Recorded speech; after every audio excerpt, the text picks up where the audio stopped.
আজকে সকাল সকাল চলে গেছি একটা সেচ পাম্পের সমস্যার সমাধান করতে গিয়ে দেখি ওই রুমটি তালাবদ্ধ।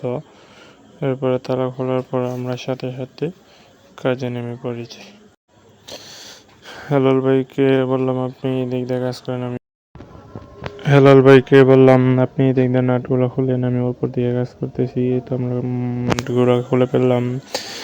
এরপরে আমি গেছি অন্যদিকে কাজ করার জন্য। এরপরে কাজ শেষ করে তো আলহামদুলিল্লাহ আমাদের কাজ সমাধা হয়েছে। এখন মোটরের অনেক সময় লাগছে মোটরের কাজটা সমাধা করতে।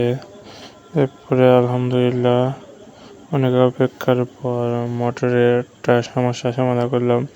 এখন পানি দিতেছি, ট্রাই করা হবে, দেখা যাবে পানি ওঠে কিনা। আলহামদুলিল্লাহ অবশেষে আমরা পানি ওঠাতে সাকসেস হয়েছি অনেক প্রচেষ্টার পর। আলহামদুলিল্লাহ এই তো দেখেন পানি উঠতেছে।